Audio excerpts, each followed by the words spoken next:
Johnny Moore started his career? Yeah, before he went to DePaul. So when I say Johnny Moore, that's Johnny Moore. Yeah. Learn something new every day. Well, I think his coach there was Doug Rupp at Kentucky. I think Rupp. Here? Not here. No, Illinois. I think in Illinois. Yeah. But he's from Illinois. Stats on this. The coaching on there, I think. Specifically here. You can start with that. Comment, Coach, about last two games, practice, whatever, and then we'll take the questions. Well, it's great to be 2-0 and have a tremendous amount of what I call teachable moments. And I think that as we've gone through this week in breaking down film and trying to better evaluate ourselves, it's trying to get our guys to understand the process. And the process is such a big part of what I believe in. It's about what we do, and at times we're pretty good at that, and we're pretty good. And the first half of the Tennessee Martin game, we did some sensational things defensively, and our rotations were tremendous. And other than maybe a few too many turnovers, our efficiency in the half court was tremendous when we ran offense against their zone. It was off the chart. We got the ball to where we wanted it, but we got to the foul line again, and that's a big part of what we do. And really, the only thing I was a little frustrated with throughout that game was our offensive rebounding numbers were way down. That's a big part of what we do. I think we're averaging 12, 13 offensive rebounds, and we need to get that up to 5 or 6 per game. And that being said, we need to get more rebounds out of both marks. We need to keep AJ on the glass, and then I think that when we come in with depth, with Greg, with Matisse, those guys have to contribute there as well. So, but it's been a solid week of practice, solid week of learning, and again, trying to get guys to understand. I threw a quote at him this week from Grayson Allen that I thought was fabulous in his post-game comments the other night, that I think relates very well to our team, and that's he wants to go through a game and be hoarse because he's talking to our freshmen and have no voice. And we keep talking about quiet teams lose, and communication can solve a lot of our problems, but we're getting better, and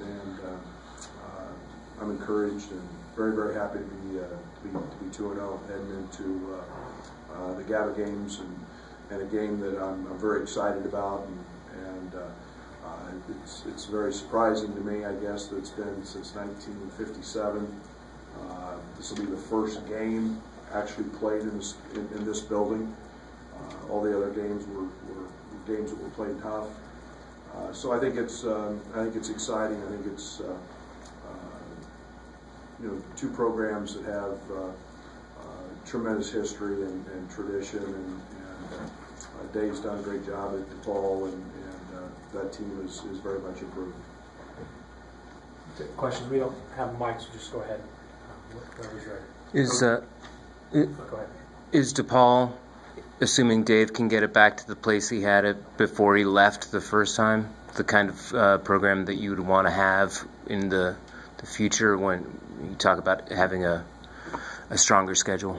Yeah, I think scheduling is so ever changing today. Again, we're moving to 20 games.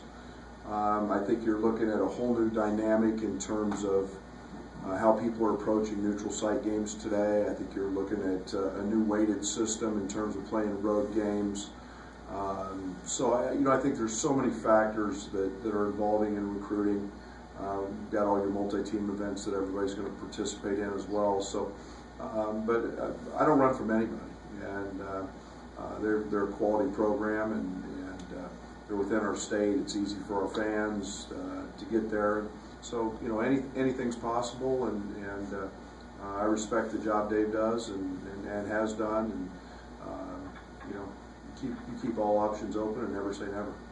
Coach, from what you've seen from them, what challenges do they present? Well, they've been exceptional in two areas. They're scary in transition.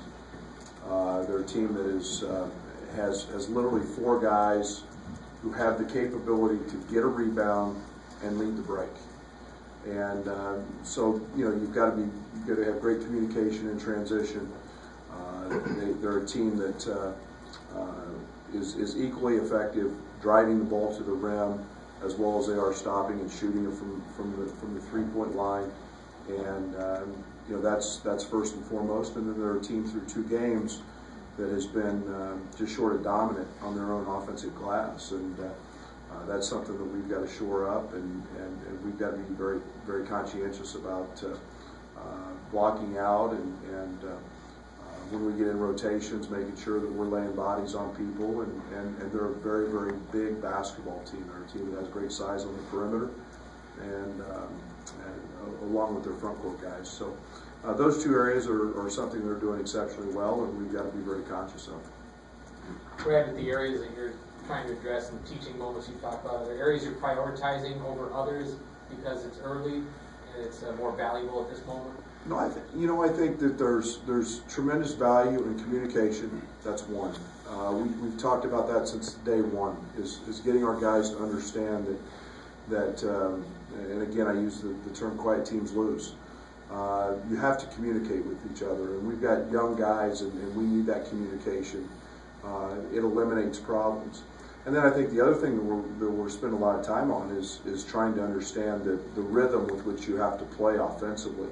And it's not just every time you catch the ball, think you can go make a play. It's about getting the ball reversed, allowing the defense to make mistakes, looking for better opportunities, turning down a good to get to a great, and offensive understanding takes a little time. It takes a little takes some chemistry, and those are things that we want to score quick and early.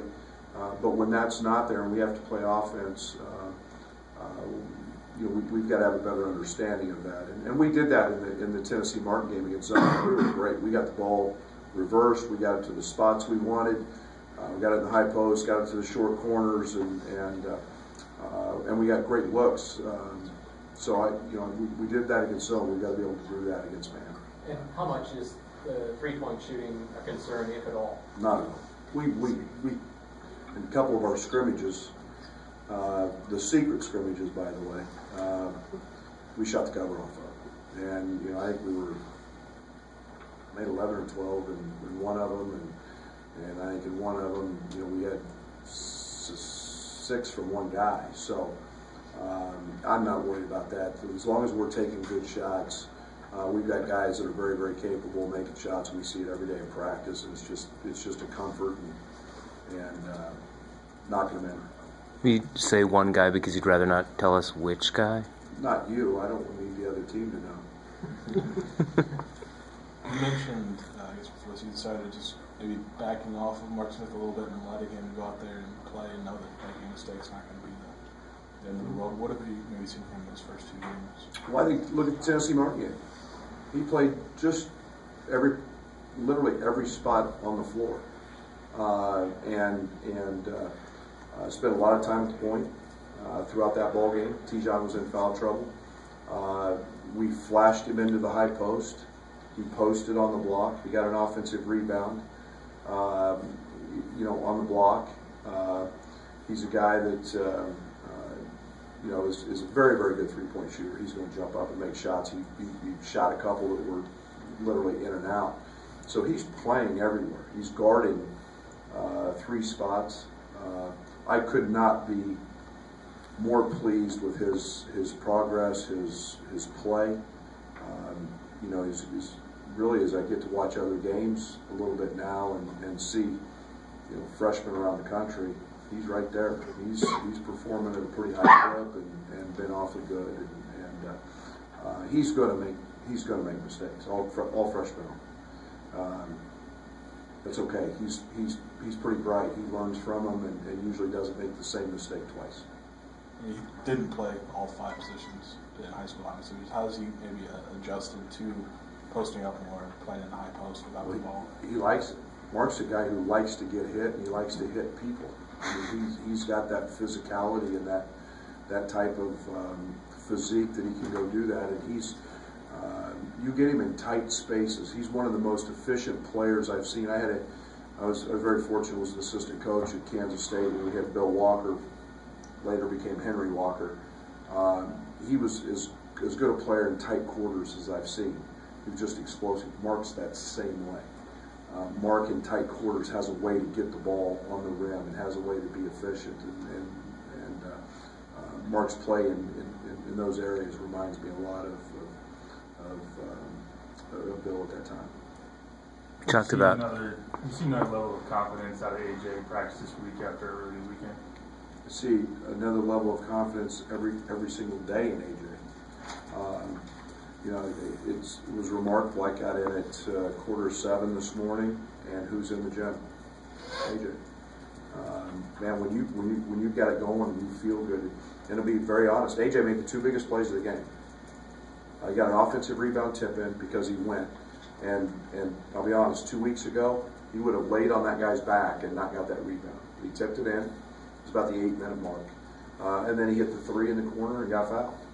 And those were huge plays, and one of them was just strictly an effort play, and the other was a confidence play with a guy flying at him. He jumps up and knocks it down. And confidence is a wonderful thing, and he's doing so many things right, and he's playing so hard. He did a great job defensively. Was outstanding. His plus minus was off the chart. So I couldn't be happier, and he gets better every single day. You talked about the teams, or your team, not really following the scouting report as precisely as you're accustomed to. And have you talked about it this week? Will you talk about it today? We've talked about it every day. Again, that's part of our process, is the process of, you know, a scouting report's like a cheat sheet, and it has the answers on it. And we provide them with that. We provide them with information and intel to help them do their job better. And you know, you liken it to a test. If you have the answers to the test, you want to memorize it. And we have to get our young guys to understand that and see how important that is. And it's not just going out and playing the game. It's about giving yourself every advantage you can to do your job better, which in turn helps our team better. And so we talk about that a lot, and we've got guys that are understanding how important it is to come watch film and see what the other guys that they could possibly guard, what they're doing. So we're making progress there. We'll continue to keep talking about it and emphasizing it. Coach, I remember on Sunday you mentioned you saw differences between Kipper and between running to the huddle and walking the huddle. I guess, how was he responding this week just after seeing that over the weekend? He and I have had a couple really productive conversations, and into practice yesterday I gave him a hug. So we've made some progress there, and I'm excited about it. You know, I tell our players all the time they need to worry when I quit coaching them and quit getting on them, and Kipper has been very responsive. He's got a lot of pride, and I expect him to bounce back and be a very, very dialed-in teammate. How are you feeling about Trent's play through 2 games so far this year? You know, I think that there's growth for Trent. I've played him a lot at the point. I'm not easy to play for when it comes to point guard, so they have a lot of responsibility. Trent's one of those guys I want him to become more vocal. I want him to become more of a facilitator, not just for himself, but for his teammates. And Trent's capable of being great. He has no idea how good he can become. He's very gifted with the ability to put the ball in. I think he's let maybe not making some shots, maybe affect his game a little bit. But I'm really upbeat. I'm really excited about him. He's going to be a big part of what we do, and we need him to be good because he's really capable of making baskets and getting it going and having some big nights. So the question about DeMonte, valuable minutes for him so far, not a ton of points, but is that reflect the kind of role you want him playing, or how do you see that growth? DeMonte's growth will be, I think it'll be very evident. His value to our team may be different than what you guys perceive as growth. He is, I describe it, and it's hard for me to describe, he's got it, and the it factor, and he does everything right. He's got his nose right in the middle of every play. You know, a lot of those passes that were thrown into the interior of the zone the other night, he threw. He's not afraid to throw those. He's gifted. He understands it. He's a great hockey assist guy, as I call it. He makes the pass that leads to the next pass. And if DeMonte doesn't make that pass, then the assist doesn't happen. Invaluable. And he's getting better. He's a lot better shooter than people think. He jumped up the other night and knocked one down. I have to chide him to shoot the ball more.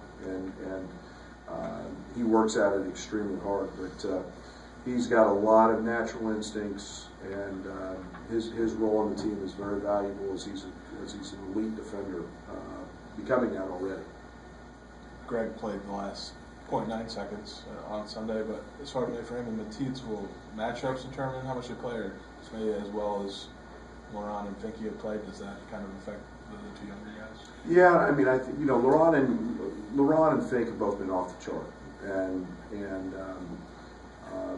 that's probably had a little more to do with me and the team that we playing zone and comfort. Greg's going to be a big part of what we do. Greg's an elite runner. He made a great play, just having to throw the ball higher on the last play. He's been dominant in practice rebounding the basketball in the last 10 days. He's been tremendous. Matisse has gotten tremendous. Has made huge strides. He was off the chart yesterday in practice. Some of it will be matchup. Some of it will be comfort. Some of it will be fouls. But both those guys are going to be a part of what we try to do and continue to grow. And we need guys who can rebound and protect the rim, and Greg's got all those capabilities. I don't think Laurent and Finke were off the court at the same time so far this year. Do you think that's just more on their part playing so well, or do you think that's just maybe a lack of depth this year? I think that's pretty strategic. You got two veterans that know what they're doing, and you would replace them with maybe some inexperience, and that's something that we have to grow into. I've tried to purposely not do that. I want one of them on the court. I think they're both getting better defensively and understanding what we want to do on the defensive end. They both have a presence, and they're at the top of the other team's scouting report. So, people have to be accountable for them when they're on the court, and that makes everybody else better. I'm going to go back to the first question about maybe potentially setting up a home-and-home with DePaul. Does it make any difference that they're not playing out in the suburbs anymore? No. I think the interesting thing is going to be, just looking at the Notre Dame game on film. What a beautiful venue, and it's closer to their campus. I got to think it's going to help their program tremendously. Not being out in Rosemont, and I still call it Rosemont. I'm sorry if I'm offending anybody, but it's going to be a value to their program, and I think that there's a lot involved in scheduling, and we've been in Chicago previously, and so we'll see where that goes. Thank you. We'll have players available down on the court here. Still Rosemont.